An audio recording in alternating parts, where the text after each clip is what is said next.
Students, सिंगेज mathematics जिसके through आपकी IIT JEE mains और जेईई एडवांस्ड की एक कॉम्प्रहेंसिव तैयारी हम करवा रहे हैं, क्योंकि सिंगेज मैथमेटिक्स का यह पैकेज 5 किताबों का कलेक्शन है। कोऑर्डिनेट, कैलकुलस, वेक्टर्स, अलजेब्रा और ट्रिग्नोमेट्री। ये पूरे आपके 11th-12th के मैथमेटिक्स के सिलेबस को कवर करते हुए एक डिटेल्ड मैनर में आपकी एक अच्छी मजबूत तैयारी करवाती है आईआईटी जेईई मेंस और जेईई एडवांस्ड की। हम हर एक चैप्टर को पढ़ते हैं, उनके हर एक कंसेप्ट को पढ़ते हैं, उनके इलस्ट्रेशंस करते हैं और यकीनन तौर पर उसकी एक्सरसाइजेस के क्वेश्चंस के थ्रू हर कैटेगरी, हर वैरायटी के क्वेश्चन का आपको एक्सपोजर देते हैं और चैप्टर को बाइंड अप करते हैं हम उसके जेईई एडवांस्ड के पूछे गए सारे प्रीवियस ईयर्स क्वेश्चन सॉल्व करके। एक अच्छी तैयारी, और वो भी बिल्कुल फ्री ऑफ कॉस्ट, यानी हम कोई चार्जेस नहीं लेते, हम कोई सब्सक्रिप्शन नहीं खरीदने को कहते, कोई ट्रायल वर्जन या पेड वर्जन जैसा कोई भी हिडन चार्जेस, कोई हिडन कॉस्ट जैसा कंसेप्ट ही नहीं है। हम 100% free of cost quality online education देते हैं किंडरगार्टन से 12th स्टैंडर्ड तक। अगर आप हमारे नोट्स, पीडीएफ्स या ई बुक्स के एक्सेस चाहते हैं तो आपको टीम से कॉन्टैक्ट करना होगा। उसका लिंक आपको इसी वीडियो के डिस्क्रिप्शन में गेट नोट्स पर दिख जाएगा। हम एलिप्स चैप्टर शुरू कर चुके हैं कोऑर्डिनेट ज्योमेट्री का। ये आपका 6th चैप्टर है। इसके बाद हाइपरबोला के साथ आपकी कोऑर्डिनेट खत्म होगी और फिर हम कैलकुलस पर शिफ्ट होंगे। आई होप आप ये सारे लेक्चर्स एंजॉय कर रहे हैं, काफ़ी सारी चीज़ें सीख रहे हैं और प्रॉपरली नोट्स बनाकर हर एक चीज़ पढ़ रहे हैं। अच्छा, इसके साथ क्या ज़रूरी बात है, equations of ellipse in different forms. अभी हमने एक स्टैंडर्ड सा तरीका सीखा कि सर मुझे कुछ ज़्यादा नहीं पता, मुझे आपने मान लीजिए फोकस दे दिया है और फोकस के साथ आपने मुझसे ये कहा कि सर डायरेक्ट्रिक्स और फोकस से आप एलिप्स बनाओ, तो हम बना लेते हैं एसेंट्रिसिटी के साथ कुछ चीज़ें निकालते हुए। पर अगर मैं उसे एक स्टैंडर्ड फॉर्म में डालना चाहूँ, एक स्टैंडर्ड सिनेरियो में क्रिएट करना चाहूँ कि सर देखो, जब आपने कह ही दिया कि आपके पास एक एलिप्स है, बिल्कुल है ना, आपके पास एलिप्स है।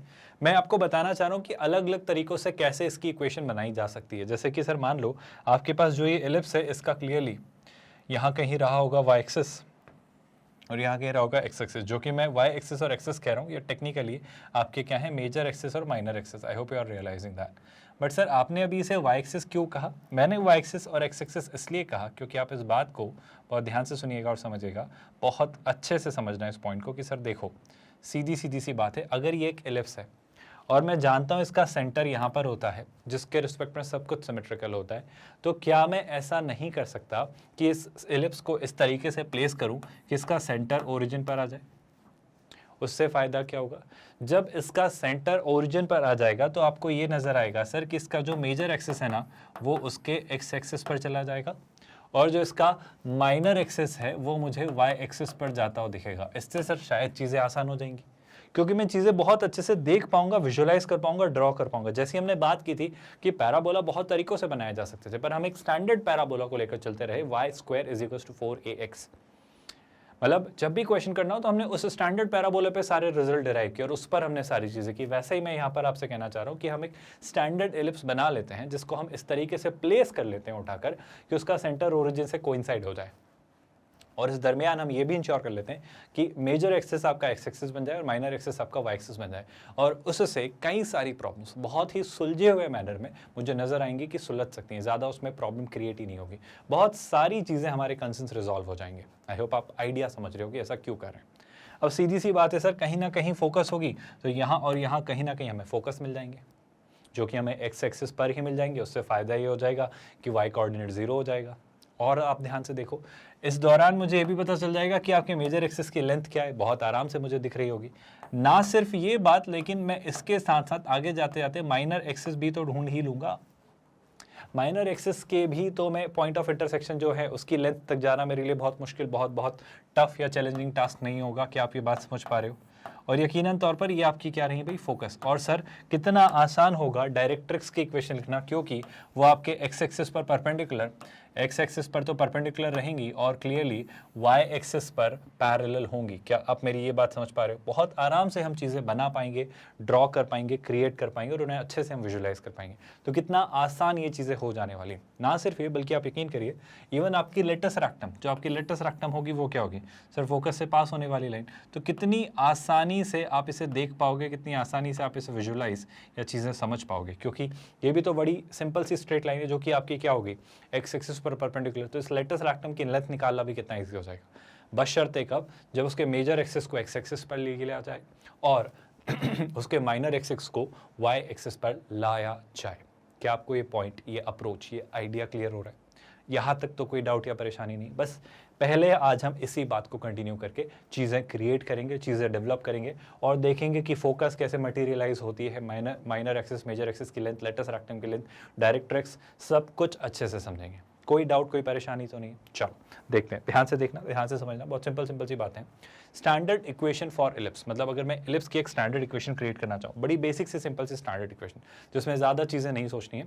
अगर मैं एक इलिप्स पर बात करूँ तो उसकी स्टैंडर्ड इक्वेशन कैसे बनाई, कैसे क्रिएट, कैसे मानी जा सकती है, उस पर हम बात करते हैं। देखो सर, सीधी सी बात, for standard equation of ellipse we consider coordinate axis, जो आपके एक्स और वाई एक्सिस हैं, उनको हमारी एक्सिस ऑफ द इलिप्स, तो उन्हें ही हमने मेजर एक्सिस और माइनर एक्सिस बना लिया है। और उस केस में पहला केस क्या आता है सर? पहला केस वो कि जो आपका एक्स एक्सिस हो वो मेजर एक्सिस बन जाए और वाई एक्सिस माइनर एक्सिस, या इसका वाइसा वर्सा। वाइसा वर्सा में क्या हो रहा होता है सर? उसमें उल्टा बन जाता। उस बारे में हम एक डिटेल्ड डिस्कशन करेंगे, पर पहले हम इस बारे में बात करते हैं कि अगर आपका ये सिनेरियो रहा हो कि आपका एक्स एक्सिस क्या हो, मेजर एक्सिस, और वाई एक्सिस क्या हो, माइनर एक्सिस, और ऑफ कोर्स उस दौरान आपके ओरिजिन पर क्या हो जाएगा, उस इलिप्स का सेंटर, तो कैसे चीज़ें वर्कआउट होंगी उनको ज़रा डिस्कस करते हैं। यहाँ तक तो कोई दिक्कत नहीं है। चलो, मेजर एक्सिस हमने मान लिया है एक्स एक्सिस, माइनर एक्सिस हमने मान लिया है वाई एक्सिस, तो सेंटर को लेके तो ओपिनियन सॉर्टेड है सर। सेंटर तो आपका ओरिजिन पर ही जाना है। सिमेट्रिकली जो आइडियल पोजीशन है वो ओरिजिन ही है। क्या ये बात आपको क्लियर हो रही है? सर फोकस को लेके आपका क्या ओपिनियन है? सर फोकस को लेके मेरा ओपिनियन बड़ा सिंपल सा है। फोकस को लेके ओपिनियन ये है सर कि आप खुद सोच के देखो, अगर आपके एस और एस डैश फोकस है तो मैं जानता हूँ यहाँ से यहाँ तक की डिस्टेंस वही होगी जो यहाँ से यहाँ तक की डिस्टेंस होगी। Do you all agree with that?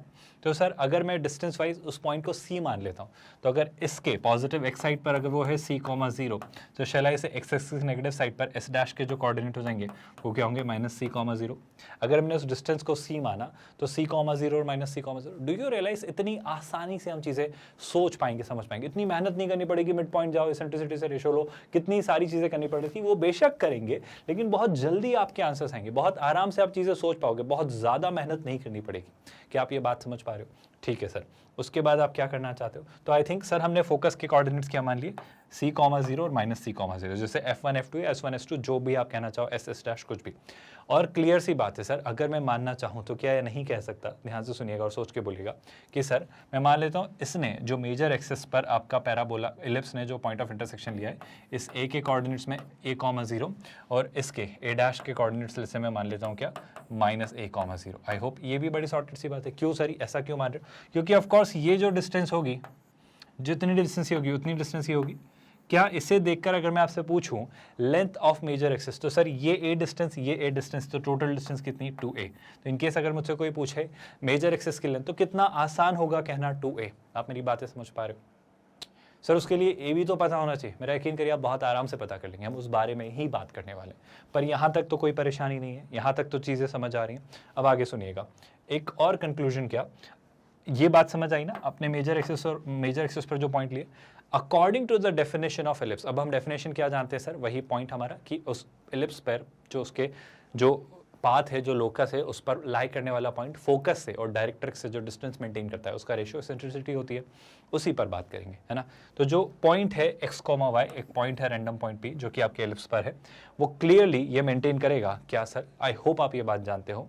एक डेफिनेशन तो क्या थी कि उस पॉइंट की फोकस से और डायरेक्ट्रिक्स से परपेंडिकुलर डिस्टेंस का रेशियो एसेंट्रिसिटी होता है। एक और प्रॉपर्टी हमने पढ़ी थी सर, याद करो अगर आप भूल गए हो तो, कि मान लो इस पर एक पॉइंट है p, अगर इस पर एक पॉइंट है p और उस p पॉइंट की s से मैंने डिस्टेंस निकाली, है ना, और उस p पॉइंट की मैंने s डैश तक डिस्टेंस निकाली, तो p पॉइंट आपने क्या माना सर? p पॉइंट अगर हमने माना x, y, तो क्या p की s से आप डिस्टेंस बता सकते हो? बिल्कुल बता सकते हैं सर। क्या p की आप s डैश से डिस्टेंस बता सकते हो? बिल्कुल बता सकते हो।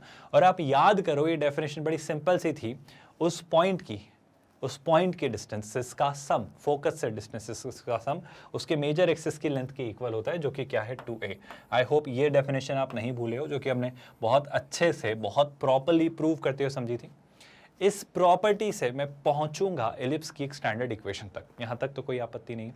तो हम पहले तो डिस्टेंस फॉर्मूला से क्या निकाल लेते हैं, पहली फोकस है और दूसरी फोकस है p पॉइंट के डिस्टेंसेस। तो आराम से दिख रहा है सर, बहुत ही सिंपल सा सॉर्टेड सा सिनेरियो। अगर आप गौर फरमाएं, ये पैरा एलिप्स पर लाई करने वाला पॉइंट x, y, उससे इसकी जो फोकस है वो है माइनस सी कॉमा जीरो तक की डिस्टेंस निकाल लेंगे और सी कॉमा जीरो तक की भी डिस्टेंस, और वो किसके इक्वल होगी, वो आपके मेजर एक्सिस की लेंथ जो कि कितनी है 2a के इक्वल होगी। Do you all get that?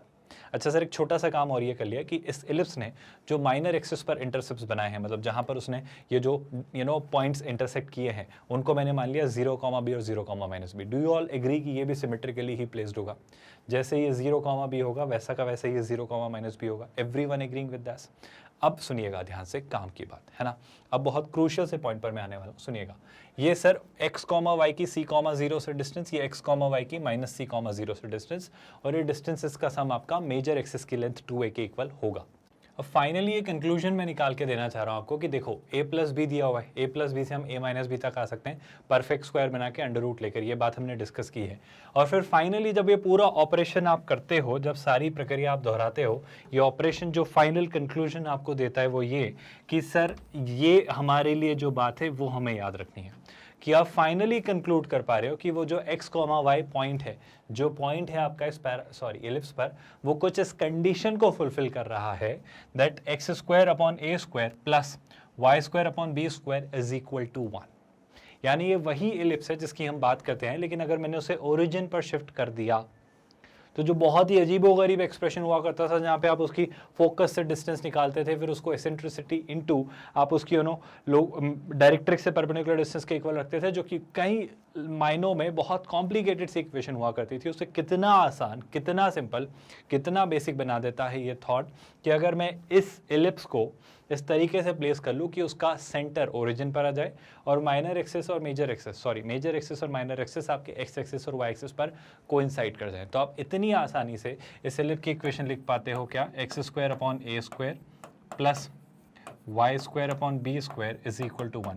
इस दरमियान आपने डिस्कस करते वक्त ये ध्यान रखा होगा कि जो आपके पॉइंट्स होते हैं, ये होता है 0, b, ये हो जाता है 0, -b। हम डिस्कस कर चुके हैं, पॉइंट होता है आपका a, 0 और ये होता है -a, 0। एक छोटी सी बात, ये जो c जो आपका निकल कर आता है, इसको लेकर भी एक कंक्लूजन हम यूज़ करते हैं। वो क्या, इस c को लेकर जो हम रिजल्ट यूज़ करते हैं वो ये कि आपका जो a² और c² का डिफरेंस है वो b² होता है, या उल्टा मैं किसी और अच्छी भाषा में कहूँ तो जो c² आपका होता है वो होता है b² - a²। आई होप आप ये बात याद रखेंगे। सर ये बात आप क्यों बता रहे हो, क्योंकि आप समझो ना, आप बिल्कुल बेसिक सी बात समझो, अगर मुझे फोकस तक आना है तो कितनी आसानी से मैं माइनर एक्सेस और मेजर एक्सेस के, आई होप मैंने सही लिखा, आई एम रियली सॉरी, इसको उल्टा करना होगा ऑफ कोर्स, तो छोटा से नेगेटिव वैल्यू आ जाएगी। इस केस में ऑफ कोर्स आप b² को इधर लाओ तो ये हो जाता है a² - b², यानी आप मेजर एक्सेस के स्क्वायर में से माइनर एक्सेस के स्क्वायर का डिफरेंस ले लीजिए, उसका जब अंडर रूट लेंगे तो जो प्लस माइनस में वैल्यूज आएंगे वो आपके फोकस के कोऑर्डिनेट्स होंगे, c मतलब c, 0। आई होप आप मेरी बात समझ पा रहे हो। इन सारी बातों के दरमियान कुछ इंपॉर्टेंट से कंक्लूजन पर मैं आना चाह रहा हूँ, सिंपल सी बातें। हम पहली बात तो ये, जो आपके मेजर एक्सेस की लेंथ निकल कर आती है वो 2a निकल कर आती है। ऑफकोर्स हम समझ रहे हैं a, 0 इधर, इधर -a, 0। सो टोटल डिस्टेंस कितनी हो जाती है सर, टोटल डिस्टेंस 2a, और माइनर एक्सेस जहाँ पे बात हो रही है 0, b और 0, -b, तो क्लियरली टोटल डिस्टेंस कितनी होगी, 2b। दो बातें याद रखनी है, ये वही बात है आपकी शॉर्टेस्ट कॉर्ड सेंटर से पास होती है, कॉर्ड्स याद आ रहा है, लॉन्गेस्ट कॉर्ड याद आ रहा है। अच्छा, इसके साथ साथ ए से अगर कभी कोई डिनोट करना है तो वो अक्सर आपको क्वेश्चन में लिख कर देंगे सेमी मेजर एक्सिस, इसके थ्रू आप ए तक पहुंचोगे। जब बी की बात होगी तो उससे क्वेश्चंस में कई बार लिख कर दे दिया जाएगा सेमी माइनर एक्सिस, तो वो किससे डिनोट कर रहा होगा, बी को। याद रहेंगी ये बातें। अच्छा, इन सारी बातों के दरमियान जब हम ये कंक्लूजन्स पर आते हैं, हम इस बारे में बात कर चुके हैं दैट ये वो प्रूफ है कि आपका c² + b² किसके इक्वल होता है, a² के। यहाँ से जब आप ये वाली प्रॉपर्टी यूज़ करते हो, कौन सी, कि सर वो पॉइंट की फोकस से डिस्टेंस और उस पॉइंट की डायरेक्ट्रिक्स से डिस्टेंसेस का रेशो एसेंट्रिसिटी होता है, जब आप ये वाली प्रॉपर्टी यूज़ करते हैं तब आप फाइनली कंक्लूड कर पाते हो सर, सीधी सी बात, कि आप डायरेक्ट्रिक्स तक पहुँच सकते हो। डायरेक्ट्रिक्स की इक्वेशन को सॉर्ट आउट कर दिया इस बात ने कि सर आप डायरेक्ट्रिक्स तक आना चाह रहे हो ना, तो सीधी सी बात, जो आपका रिलेशन था कि सर इस पॉइंट की फोकस से डिस्टेंस और इस पॉइंट की डायरेक्ट्रिक्स से परपेंडिकुलर का डिस्टेंस का रेशो आपका क्या होता है, आपका क्लियरली वो रेशो होता है एसेंट्रिसिटी। उस तरीके से आप जान पा रहे हो कि ये दोनों लाइंस वाई एक्सिस के पैरेलल हैं, तो मैं क्लियरली इस पॉइंट तक पहुंच जाऊंगा, जो कि मुझे हेल्प करेगा ये ढूंढने में कि आपकी डायरेक्ट्रिक्स के इक्वेशन क्या, और चीज़ें सिमेट्रिकल हैं तो आप डायरेक्ट्रिक्स की इक्वेशन जब निकालोगे तो वो निकल कर आएगी x = a/e, और जब यहाँ पर निकालोगे तो क्लियरली वो उतनी ही दूर होगी नेगेटिव साइड पर, तो ये हो जाएगी x = -a/e। कोई दिक्कत है यहाँ तक? आई थिंक चीज़ें आपको समझ आती चली जा रही है। अगर मैं मेजर डिस्कशन करूँ तो ये a,0 और इसको लेकर हम बात कर चुके हैं। हम मेजर एक्सिस की लेंथ को लेकर डिस्कशन कर चुके हैं जो कि कितना है 2a, आई होप आप भूले नहीं हो। हम माइनर एक्सिस की लेंथ को लेकर अपना डिस्कशन कर चुके हैं जो कि कितना है 2b। इस दरमियान हम ये बात जानते हैं कि सी स्क्वायर तक जाना है तो आप a square minus B square कर देंगे तो वो कितना आ जाएगा, वो क्लियरली आपका सी स्क्वायर आ जाएगा। आई होप आप भूले नहीं हो। इसी के साथ साथ एक और बात निकल कर आई है, आपने डायरेक्ट्रिक्स की इक्वेशन निकाली। कितनी आसान, कितनी स्टैंडर्ड फॉर्मेट है sir, x is equal to a upon E. आप समझ रहे हो ना ऐसा क्यों आ रहा है, क्योंकि आप e को इधर लाओगे तो ये हो जाएगा a upon x. a upon x मतलब क्या, वही बात आपकी डिस्टेंस और वो रेशो, दोनों डिस्टेंसेस का रेशो वो एसेंट्रिसिटी होता है। बस उस प्रॉपर्टी से आप डायरेक्ट्रिक्स तक पहुंच जाते हो, क्या, x is equal to a upon E. बस यही बात यहाँ पर आ जाएगी, x is equal to minus a upon E. क्या सारी बातें आपको याद रहेंगी? अभी तक जो सारे कंक्लूजन्स निकाले, आई होप आपने सिस्टमैटिकली उनको नोट डाउन किया। जो जो क्रूशियल से कंक्लूजन्स थे जो मैंने आपको सीधे सीधे हाईलाइट कर दिए हैं, उन पर तो बातें याद रहनी चाहिए। मतलब अगला जो कंक्लूजन आपको याद रहना चाहिए वो ये कि डायरेक्ट्रिक्स की equation x is equal to a upon E, और जो अदर डायरेक्ट्रिक्स है उसकी इक्वेशन क्या हो जाएगी, x is equal to minus a upon E. ये जो क्रूशियल से पॉइंट्स हैं ज़रूर नोट डाउन करते हुए चलना है स्टूडेंट्स, इन पर सवाल बनेंगे। मतलब यही वो लिंगो या टर्मिनोलॉजीज हैं जिन्हें हम यूज़ करते चलेंगे। कोई परेशानी यहाँ तक? अच्छा, इसके साथ साथ वो एक और कंक्लूजन पर आ रहे हैं। मैं पूरे प्रूफ आपके सामने डिस्कस नहीं कर रहा हूँ, मैं काम की बातें आपसे डिस्कस करना चाह रहा हूँ कि जो सी को लेके आप कंक्लूजन निकालोगे वो होगा ए ई। सी को लेके जो आप फाइनल कंक्लूजन निकालोगे वो होगा ए ई। बड़ी ही बेसिक सी प्रूफ है, उसमें मैं नहीं जाना चाह रहा हूँ, पर सी का जब आपने प्रूफ निकाला वो है अगर ए ई, यानी सर आपका जो पैराबोला है उसके फोकस के कोऑर्डिनेट हो जाएंगे ए ई कॉमा 0, और यहाँ पर वो कितना हो जाएगा, माइनस ए ई कॉमा 0। मतलब आप समझ रहे हो, मतलब ध्यान से देखना, अगर आपको एसेंट्रिसिटी और मेजर एक्सिस पता है, अगर आपको एसेंट्रिसिटी और मेजर एक्सिस के बारे में कुछ जानकारी है तो आप बहुत आराम से उसके फोकस तक पहुंच सकते हो। क्या आपको ये बातें समझ आ रही हैं? आई होप ये रिजल्ट्स, ये काम की बातें आप याद रखेंगे। तो अगला जो ज़रूरी कंक्लूजन निकल कर आया है वो ये कि आपके जो फोकस के कोऑर्डिनेट्स होते हैं वो क्या होते हैं, ए ई। और यहाँ से एसेंट्रिसिटी की डेफिनेशन निकल कर आई है एक और, क्या, सुनिएगा ध्यान से। एसेंट्रिसिटी जब निकालनी हो तो हम क्या लिखेंगे, c अपॉन ए। अब c अपॉन ए क्या है, c है distance from centre to focus, distance from centre to vertex. क्या कहा, ध्यान से देखना। पहली बात, हमने एसेंट्रिसिटी को क्या लिखा, c upon A. What is c? Sir c is nothing but अगर आपके पास ये स्टैंडर्ड पैराबोला के लिए बात, स्टैंडर्ड इलिप्स के लिए बात कर रहा हूँ, इसके अलावा और कोई बात हम नहीं कर रहे हैं, राइट। तो अगर ये आपकी एक्सिस है ना, इसमें यहाँ कहीं लेट्स से सेंटर है जो कि आपने ओरिजिन माना है, यहाँ कहीं आपकी फोकस है लेट्स से s, तो इसके कोऑर्डिनेट्स क्या हैं, c कॉमा 0। तो जो o से, सेंटर से इस फोकस की जो डिस्टेंस है वो क्या है आपकी c, कोई दिक्कत तो नहीं। और इससे मेजर एक्सिस पे जो आपका ये पॉइंट है ए, है ना, ये जो डिस्टेंस है ये क्लियरली कितनी है सर, ये जो डिस्टेंस है ये आपकी है ए, तो ये वही c अपॉन ए है जो कि आपको क्या निकाल के देगा, एसेंट्रिसिटी। याद रहेगी ये बात। यानी एसेंट्रिसिटी निकालने का एक तरीका क्या, कि आप फोकस की सेंटर से डिस्टेंस निकाल लें और फोकस की वर्टेक्स समझ रहे हो ना, इसके दो वर्टेक्स आपको मेजर एक्सिस के एक्सट्रीम्स मिल रहे हैं, उनको हम क्या कह रहे हैं, वर्टेक्स। तो अगर सेंटर से वर्टेक्स तक की डिस्टेंस निकाली और उनका अगर मैं रेशो ले लूँ तो वही आपकी क्या होगी, एसेंट्रिसिटी। क्या ये बातें याद रहेंगी? इस बात को भी नोट डाउन करके रख लेना। ये भी आज के लेक्चर की आपकी एक बहुत ही क्रूशियल, बहुत ही इंपॉर्टेंट सी लर्निंग है। मैं सीधे रिजल्ट्स, मैं सीधे कंक्लूजन्स पर आपसे बात कर रहा हूँ। जो सारे फॉर्मूले आपको नोट डाउन करते चलना है, ऑल्दो हम इनको बाइंड अप कर लेंगे एक सिंगल पार्ट में, पर ये सारी बातें समझ आनी चाहिए। इसी के साथ साथ ई बेसिकली क्या होता है मैं वो समझाने की कोशिश कर रहा हूँ। जो ई है वो है आपका measure of degree of flatness of the ellipse. मतलब इलिप्स कैसा बनेगा उसकी फ्लैटनेस को मेजर करने का तरीका देता है कौन, ई। जैसे समझना बात को, अगर ये बहुत ही थिन सा है, बहुत ही बहुत ही पतला सा है, तो ये एक फ्लैटनेस का नज़रिया है। और अगर वही इलिप्स में अगर मैं चीज़ें समझना चाहूँ तो देखो, इलिप्स काफ़ी हद तक सर्कल को अप्रोच कर रहा होता है। अगर वो बहुत थिक होता जा रहा है, अगर वो थिकनेस के साथ अपनी थिकनेस बढ़ाता जा रहा है तो सर्कल को अप्रोच करने लगता है। तो इस तरीके से आप इसेंट्रिसिटी के थ्रू उस इलिप्स की फ्लैटनेस पता कर सकते हो। जैसे हमें स्ट्रेट लाइन की इक्वेशन में स्लोप पता होती है तो हम उसका इंक्लिनेशन जान पाते हैं। इसी तरीके से इलिप्स में अगर आपको एसेंट्रिसिटी पता है तो आप उसकी फ्लैटनेस बता सकते हो कि कितना थिन या कितना थिक है। उसको लेकर ओपिनियन बड़ा सॉर्टेड है। सुनिएगा ध्यान से, यहाँ पर बात ये निकल कर आ रही है कि जो आपकी एसेंट्रिसिटी है, आप एसेंट्रिसिटी को क्या निकाल रहे हो, एसेंट्रिसिटी ये कोई वैल्यू है, ये किस किस का रेशो है कि सर आपकी वर्टेक्स का और आपके फोकस का, मतलब फोकस अपॉन वर्टेक्स। अब आप खुद सोचो, ये एसेंट्रिसिटी, आप खुद दिमाग लगा के सोचो, अगर ये रेशो 0 को अप्रोच कर रहा है, अगर ये रेशो जीरो को अप्रोच करे, अब जीरो को कब अप्रोच करेगा, जब डिनोमिनेटर बहुत बड़ा हो न्यूमरेटर बहुत छोटा हो। तो जब डिनोमिनेटर बहुत बड़ा हो न्यूमरेटर बहुत छोटा हो तो क्लियर सी बात है, ध्यान से देखना, then foci move towards the centre. I hope आप बात समझ पा रहे हो। और जो इलिप्स का वर्टेक्स है वो दूर जा रहा है, तो वो क्या हो जाएगा, थिकर, वो क्या हो जाएगा, thicker, and tends to become a circle. I hope आप बात समझ पा रहे हो। लेकिन अगर एसेंट्रिसिटी 1 की तरफ जा रही है, एसेंट्रिसिटी 0 से 1 के बीच ही होती है, 0 और 1 वो अप्रोच नहीं करता है, क्योंकि 0 से तो हमेशा बड़ा होता है, और 1 हो गया तो पैराबोला बन जाएगा, तो हमेशा 0 से 1 के बीच होता है। लेकिन इस बात में ये बात याद रखना कि अगर वो 1 को अप्रोच करे तो ये सर्कल्स की तरफ बनने लगता है, क्योंकि फोकाई वर्टेक्स की तरफ जाती है। आप समझो ना ये जो रेशो है C अपॉन ए, ये 0 कब बनेगा, जब A बहुत बड़ा हो जाएगा, C बहुत छोटा हो जाएगा। C बहुत छोटा हो जाएगा मतलब फोकस सेंटर की तरफ चली जाएगी। आप समझ रहे हो क्या। और ये रेशो 1 कब बनेगा, जब C और A इक्वल होने लग जाएंगे। C और A इक्वल होने लग जाएंगे, मतलब C आपका जो आपका फोकस है वो आपका वर्टेक्स की तरफ जा रहा होगा। आप मेरी बात समझ पा रहे हो। तो जब ऐसा कुछ हो रहा होगा तो क्लियरली वो कैसा बनेगा, थिनर, वो पतला होता चला जाएगा, क्योंकि फोकस उसके पास जा रही है, वर्टेक्स के पास, है ना। तो मैं बड़ी सिंपल सी बात आपसे कहना चाह रहा हूँ, जब एसेंट्रिसिटी 0 है तो आपका इलिप्स कैसा बन रहा है, सर्कल जैसा। मतलब जब एसेंट्रिसिटी 0 को अप्रोच करे तो इस सर्कुलर शेप की तरफ टेंड करेगा, और जब एसेंट्रिसिटी 1 को अप्रोच कर रही है तो आपका ये थिकर थिनर होता जाएगा, बहुत पतला होता जाएगा, ऑलमोस्ट खिंचता चला जाएगा। ये फ्लैटनेस का आइडिया आप समझ पा रहे हो।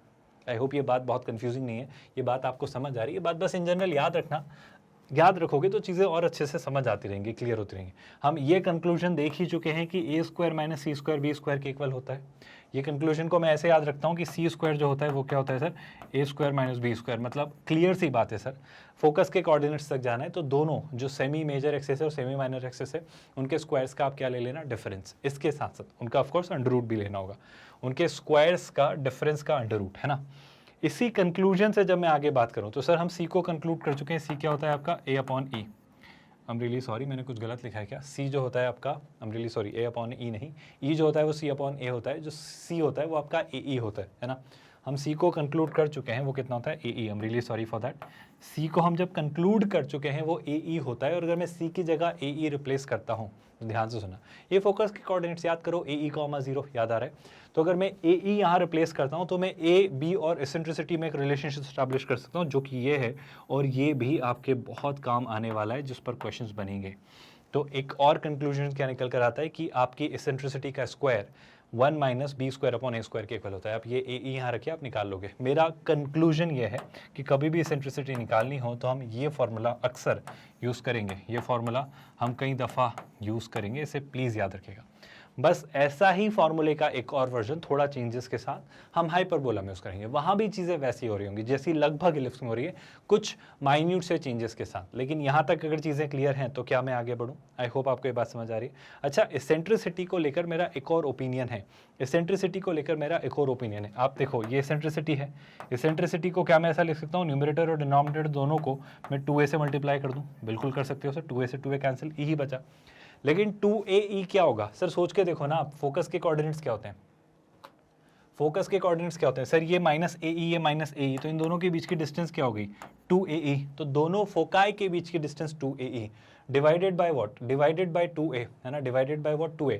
2a क्या है, मेजर एक्सिस। मतलब अगर मुझे एसेंट्रिसिटी चाहिए तो उसका एक और तरीका, एक तरीका तो हम देख ही चुके हैं कि फोकस तक आप ऐसे जा सकते हो, या फिर एसेंट्रिसिटी तक ऐसे जा सकते हो, या फिर एसेंट्रिसिटी निकालने का एक और तरीका, दोनों फोकाई के बीच की distance divided by major axis. क्या आपको ये सारे फॉर्मूले, ये सारे वर्जन्स, ये सारे वेरिएंट्स क्लियर हो रहे हैं? बहुत कन्फ्यूजन तो क्रिएट नहीं हो रही है। आई होप चीज़ें स्मूथ चल रही हैं, चीज़ें बहुत सॉर्टेड सी चल रही हैं। यहाँ तक कोई कन्फ्यूजन नहीं है तो थोड़ा आगे बढ़ते हैं, यहाँ तक सारे पार्ट समझ आए। अब मैं आने वाला हूँ लेटस रैक्टम पे। देखना लेटस रैक्टम कितना आसान कंसेप्ट है। पर लेटस रैक्टम पर आने से पहले मैं कुछ इंपॉर्टेंट से कंक्लूजन्स आपसे डिस्कस कर लेना चाह रहा हूँ, ताकि कहीं पर भी कोई कंफ्यूजन ना रहा हो, है ना। तो हम सारे पॉइंट्स को एक बार बॉइल डाउन कर लेते हैं और सारी चीज़ें एक बार रिविजिट कर लेते हैं, ताकि कहीं पर कोई भी डाउट रहा हो तो आपको क्लियर हो जाए और कोई भी परेशानी ना हो, है ना। क्योंकि हमने बहुत सारे कंसेप्ट्स को रिविजिट किया है, हम एक एक करके सारे पॉइंट समझते चलेंगे और सारी चीज़ें देखते चलेंगे और क्रॉस चेक कर लेंगे ऑफकोर्स आखिरी में कि हमने कुछ मिस तो नहीं किया। जैसे अगर मैं शुरुआत करूँ, है ना, तो शुरुआत में वही कर रहा हूँ कि हमने क्या किया। हमने एक बड़ा सिंपल सा पॉइंट लिया सर कि हमने आपके इस इस एलिप्स को इस तरीके से प्लेस किया कि आपका एक्स एक्सिस के साथ मेजर एक्सिस अलाइन हो जाए और वाई एक्सिस के साथ माइनर एक्सिस अलाइन हो जाए। हमने पहली कोशिश ये की। इस दरमियान हमें ये पता चला, याद रखिएगा, ये जो पॉइंट आपका निकला ये -a,0 निकला, ये जो पॉइंट आपका निकला ये a,0 निकला, है ना। इस एलिप्स को प्लेस होते हमने ये भी देखा कि ये जो पॉइंट था ये आपका 0,b था, ये जो पॉइंट होगा ऑफकोर्स आपका क्या होगा 0,-b। सर ये आप ऐसे कैसे कह सकते हो? क्योंकि एलिप्स की इक्वेशन से मुझे अक्सर वास्तव मिल रहा होगा जो कि होगा x² प्लस y² मेरा यकीन करिए जिस मोमेंट मुझे ये इक्वेशन मिल जाएगी ना, मैं इस एलिप्स की पूरी कुंडली खोल के रख दूंगा। कैसे सर? ध्यान से देखना। सबसे पहले तो हम ये काम करेंगे कि हम पहले इनके वर्टेक्स के, ये आपके मेजर एक्सिस वाले पर वर्टेक्स मिल जाएंगे, माइनर एक्सिस वाले एक्सट्रीम्स मिल जाएंगे। अब अगर मैं आपसे बात पूछूं तो आप मेजर एक्सिस की लेंथ बता सकते हो क्या? सर कौन सी बड़ी बात है? मेजर एक्सिस की लेंथ निकालने के लिए मैं क्या करूंगा सर, ये जो आपका पॉइंट है, ये जो आपका पॉइंट है, इस पॉइंट से आपकी ये लाइन यहाँ तक जाएगी।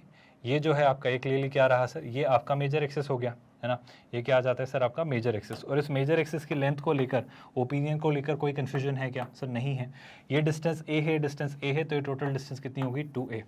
तो स्मॉल ए को आप क्या कहोगे? Semi major axis. I hope ये बात आपको याद है। हम स्मॉल ए को क्या कहते हैं भाई? स्मॉल ए को हम कहते हैं क्या?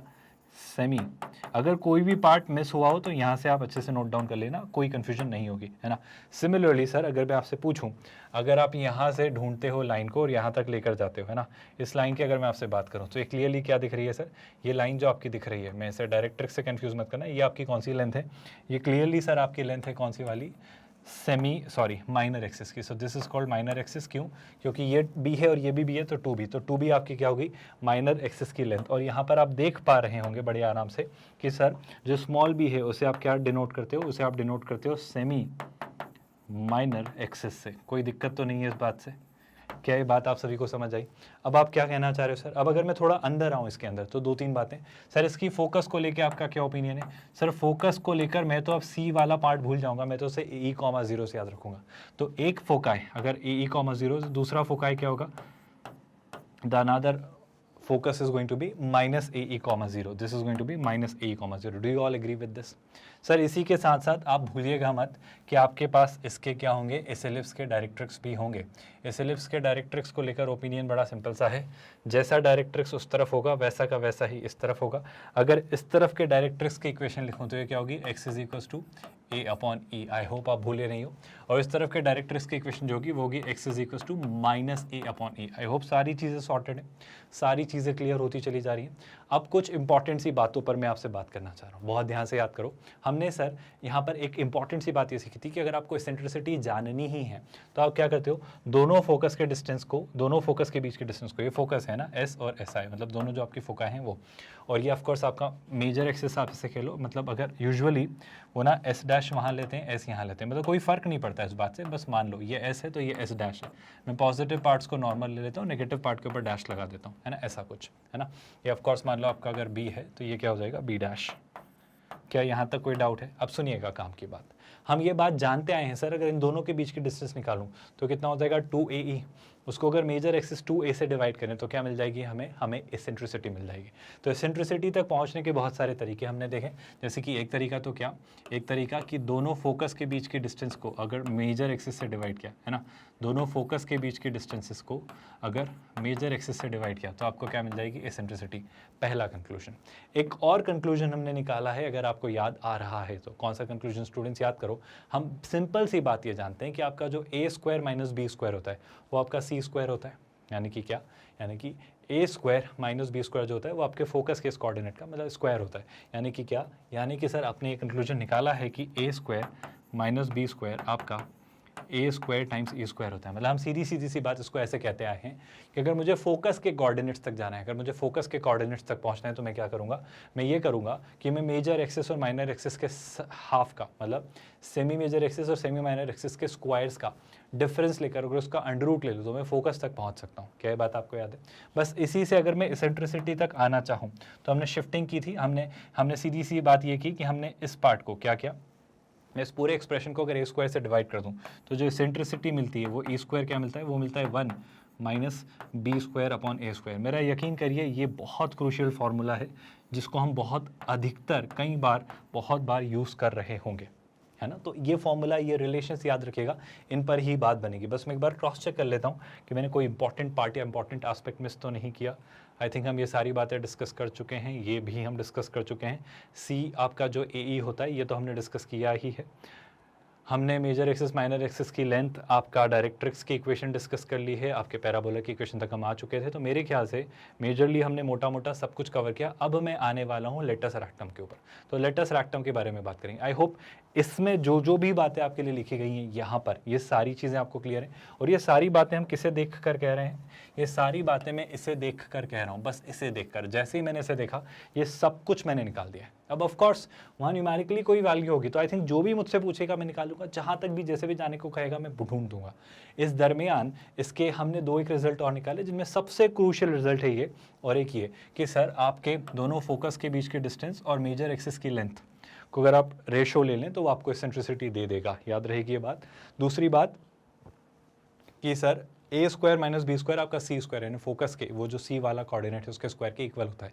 यहाँ से आप निकाल पा रहे हो जो ई स्क्वायर होता है वो क्या होता है? 1 minus B square upon A square. कोई तकलीफ तो नहीं है। अच्छा, इस दरमियान आप ये मत भूलिएगा कि आपका मेजर एक्सिस कौन है? आपका मेजर एक्सिस ये है, यानी ए वाला जो वैल्यू है वो बी से बड़ा है। इस बात में बहुत दम है, इस बात को मत भूलना कि ये सब तब चल रहा है जब आपका ए बी से बड़ा है। ये बहुत क्रूशियल पार्ट है, इसे भूलना मत। ये सब बातें तब हो रही है जब आपका मेजर एक्सिस एक्स एक्सिस है। ये बात तो नहीं भूलो। अब अगर मैं लेटस रेक्टम की बात करूँ तो आप खुद सोचो सर कितना आसान सा पॉइंट आपने पूछा है। आप लेटस रेक्टम तक आना चाह रहे हो ना, तो लेटस रेक्टम को लेंथ को लेकर दो तीन तरीके। एक आसान सा तरीका सोचो, एक आसान सा तरीका क्या? लेटस रेक्टम की लेंथ आपको चाहिए तो हम लेटस रेक्टम की लेंथ तक आना चाह रहे हैं, है ना। तो ये कहना है से आपकी क्या हो जाएगी सर? लेटस रेक्टम की लेंथ। क्या बात आप समझ पाए? तो लेटस रेक्टम की लेंथ तो निकालना बहुत आसान टास्क है सर। आप बताओ लेटस रेक्टम के जो एक्सट्रीम्स होंगे, जो लेटस रेक्टम के एक्सट्रीम्स होंगे, उनका एक्स कोऑर्डिनेट क्या होगा? सर उनका एक्स कोऑर्डिनेट ए ही होगा यहाँ पर। क्या आप इस बात से एग्री करते हो? और यहाँ पर जो लेटस रेक्टम है उसके एक्सट्रीम्स के कोऑर्डिनेट्स क्या होंगे? सर उसके एक्स एक्सट्रीम का एक्स कोऑर्डिनेट माइनस ए और इसका भी एक्सट्रीम का एक्स कोऑर्डिनेट माइनस ए ही होगा। और अगर ये मैं यहाँ पास कर दूँ तो क्या मुझे वाई कोऑर्डिनेट नहीं मिल सकता? बहुत आराम से मिल सकता है। और उससे मैं बिल्कुल ईजीली लेटस रेक्टम की लेंथ निकाल सकता हूँ। एक तरीका। दूसरा तरीका क्या? दूसरा तरीका तो और आसान है। कैसे? क्या आपको पता है latus rectum 2 times eccentricity into distance of focus from the directrix. तो फोकस की डायरेक्ट्रिक्स से परपेंडिकुलर डिस्टेंस, तो ये है 1/e। ये पॉइंट के कोऑर्डिनेट्स क्या हैं? ये आपका है a अपॉन e कॉमा 0। ये कोऑर्डिनेट है ए। तो ए से a अपॉन ई की डिस्टेंस निकाला। कौन सा बड़ा मुश्किल टास्क है? आप ये डिस्टेंस निकाल लीजिए, इसका डबल इंटू ई कर दीजिए, उससे भी आपके लेटस रेक्टम की लेंथ निकल जाएगी। क्या दोनों तरीके समझ आए? दोनों तरीकों में से जो आपको ठीक लगे निकाल लीजिए, दोनों आपके पास है। तो मैं दोनों तरीके डिस्कस कर लेना। अप्रोच आपको बता दी है, अब आप करेंगे। देखो कैसे। पहला तरीका, अगर मैं बात करूँ सर तो PQ1 जो P1Q1 होगा वो P2Q2 के इक्वल होगा। मतलब सीधी बात है सर, ये वाली जो लेटस रेक्टम होगी ये इस लेटस रेक्टम के इक्वल होगी। ये तो सॉर्टेड सी तय बात है सर, सब कुछ सिमेट्रिकल है। अब क्या कहना चाह रहे हो? Equation of the line through फोका इज गिवन बाय दिस। तो ये आपकी क्या है? ये आपकी फोकस से पास होने वाली आपकी इस लेटस रेक्टम की इक्वेशन है। मतलब क्या सर? ये जो इक्वेशन है ये आपकी इक्वेशन है। क्लियर सी बात है सर, x इज टू ए और x इज टू माइनस ए, ये आपकी इक्वेशन है, तय बात है। अब क्या? अब ध्यान से देखो, अगर मैं उस इक्वेशन में आपका ए रख दूं तो सीधी सी बात है सर, मुझे y कोऑर्डिनेट पता चल जाएगा जो कि क्या होगा? बी स्क्वायर अपॉन है। यही बात मैंने आपको समझाने की कोशिश की थी कि अगर यहाँ पर ये x कोऑर्डिनेट ए है, अगर x कोऑर्डिनेट ए है तो आपने y कोऑर्डिनेट क्या निकाल लिया? आपने y कोऑर्डिनेट निकाला बी स्क्वायर अपॉन ए। यानी यहाँ पर ये y कोऑर्डिनेट क्या हो जाएगा? B square upon A. ये y coordinate minus B square upon A. Same property यहाँ फॉलो होगी। तो ये y कोऑर्डिनेट भी क्या होगा? बी स्क्वायर अपॉन ए, और ये y कोऑर्डिनेट कितना होगा? Minus B square upon a. I hope ये बातें आपको समझ आई बहुत अच्छे से। अब आप खुद मुझे बता दो कि क्या होगा। सर ये जो डिस्टेंस है बी स्क्वायर अपॉन ए है और ये डिस्टेंस भी बी स्क्वायर अपॉन ए है। तो जो टोटल डिस्टेंस है, जो आपकी लेटस रेक्टम की लेंथ है, वो कितनी हो जाएगी? 2 टाइम्स बी स्क्वायर अपॉन ए। तो लेटस रेक्टम की फाइनली जो मैं लेंथ लिखूंगा वो कितनी हो जाएगी? वो हो जाएगी 2 टाइम्स बी स्क्वायर अपॉन ए। और बहुत आराम से आप यहाँ पर लिख दोगे। क्या यही बात निकालने का कोई और तरीका हो सकता था? एक तरीका तो हमने ये निकाला लेटस रेक्टम का, दूसरा तरीका क्या है सर, हम जानते हैं लेटस रेक्टम किसी भी कोनिक सेक्शन में, पैराबोला, एलिप्स और हाइपरबोला में फॉर्मूला जो गिवन दिया है वो है 2 times eccentricity into distance of focus from the directrix.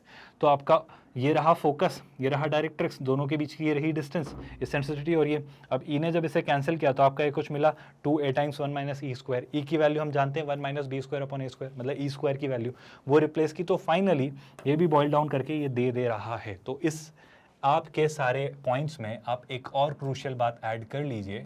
क्या?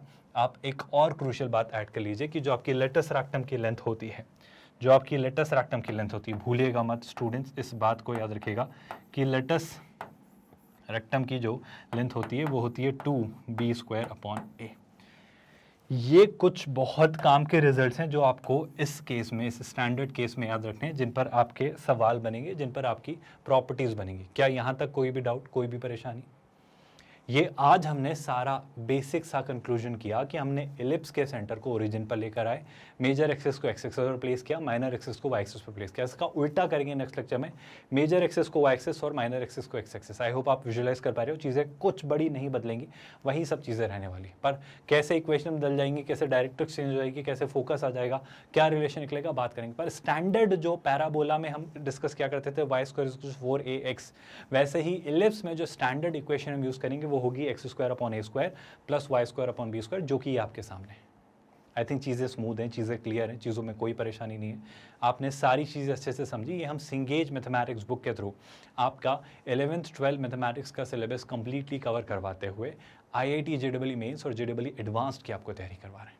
बहुत कॉम्प्रहेंसिव और थरो तैयारी हो रही है, क्योंकि इन्होंने पूरे सिलेबस को आपको 5 किताबों में डिवाइड किया है। Coordinate geometry, calculus, vectors in 3D, algebra और ट्रिग्नोमेट्री। बहुत डिटेल में आपको चीज़ें करवाते हैं और बहुत प्रॉपरली आपको हर एक चीज़ें करवाते हैं और एक अच्छे तरीके से चीज़ें समझा रहे होते हैं। हम बिल्कुल फ्री ऑफ कॉस्ट ये सारी चीज़ें कर रहे हैं, क्योंकि आपको हर एक कंसेप्ट, उसके इलस्ट्रेशन, उसके एग्जाम्पल्स, एक्सरसाइजेस, जिसके थ्रू वैरायटी ऑफ क्वेश्चंस का एक्सपोजर, और फिर JEE एडवांस में पूछे गए प्रीवियस ईयर्स क्वेश्चंस, मतलब एक बहुत ही डिटेल्ड तैयारी, एब्सोल्युटली फ्री ऑफ कॉस्ट। कोई चार्जेस नहीं, कोई हिडन कॉस्ट नहीं, कोई सब्सक्रिप्शन नहीं खरीदना है, कोई ट्रायल वर्जन या पेड वर्जन जैसा कंसेप्ट नहीं है, मतलब बिल्कुल फ्री ऑफ कॉस्ट।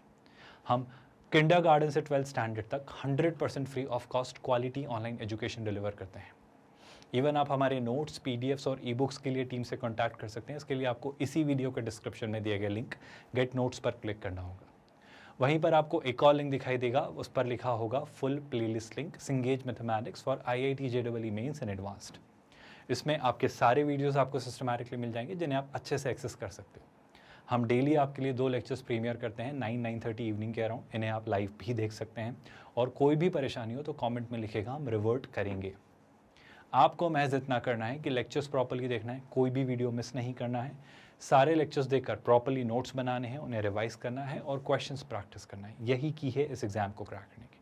बस आप चीज़ें पेस बढ़ाकर, ताकि कोई बैकलॉग, कोई गैप क्रिएट ना हो, और आप अच्छे से चीज़ें कवर कर लें और आप एक कॉन्फिडेंस के साथ इस एग्ज़ाम को अपेयर करें, ताकि आप अच्छा स्कोर, अच्छी रैंक, एक अच्छा परसेंटाइल हासिल करें।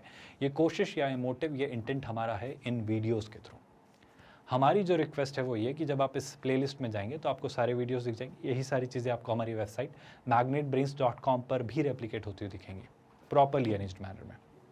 हमारी जो गुजारिश है वो यही है कि आप सिंपल सा एक छोटा सा काम करिए, इन वीडियोस को और ऐसे स्टूडेंट्स से शेयर करिए जिन्हें इनकी ज़रूरत है, क्योंकि ये एक free of cost quality online education platform है जो कई सारे स्टूडेंट्स को बेनिफिट कर सकता है। हम चाहेंगे कि आप इसे और लोगों तक पहुंचाएं और लोगों को इस प्रोग्राम के बारे में अवेयर करें, उन तक भी इसकी अवेयरनेस पहुंचाइए। विद दैट स्टूडेंट्स, मेरा यकीन है हम नेक्स्ट लेक्चर में और कई सारी चीज़ें एक्सप्लोर करेंगे, कई सारे कंसेप्ट्स एक्सप्लोर करेंगे जो आप नए तरीक़ों से सीखोगे, देखोगे और समझोगे, और उन्हें क्वेश्चंस में अप्लाई करते हुए भी पाएंगे। आई थिंक आज के सेशन में, आज के लेक्चर के लिए इतना काफ़ी है। मिलते हैं नेक्स्ट लेक्चर में, ख्याल रखिए अपना। Thank you so much students.